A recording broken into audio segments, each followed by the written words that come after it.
Hi and welcome to your whole bag of tricks. Today we are going to see OT activities with nothing but paper and a pen. Draw a small line along the side of a paper and ask the kid to tear it along the line.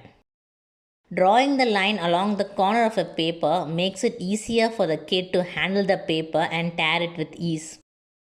Once your kid is comfortable with this, you can go for a longer line or a curved one or even a zigzag one. Increase the complexity as you go. Give a paper and a pen. Ask the kid to roll the paper with the pen. Now give him a smaller paper without anything in it.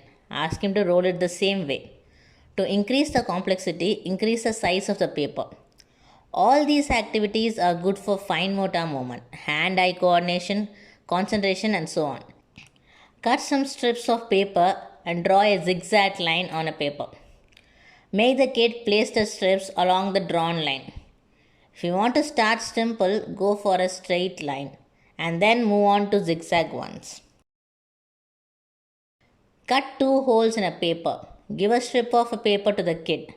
The kid has to insert the strip of paper into one hole and bring it out of the other.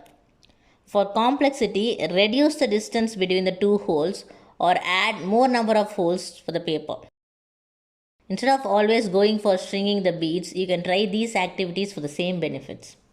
This is how the end result should look like.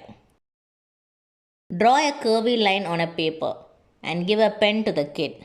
The kid has to poke holes on the paper along the line. You can use a thinner pen to draw the strokes to increase the complexity of the activity. Hold the kid's dominant hand or ask the kid not to use it. Give a sheet of paper and ask the kid to use the non-dominant hand and crush it. Once done, give another sheet. The kid has to hold the first crust of paper and along with that, crush the other sheet into a ball.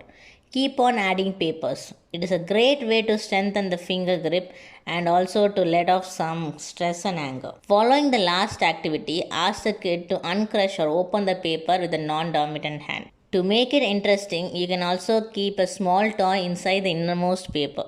It would be like a mini treasure hunt for them.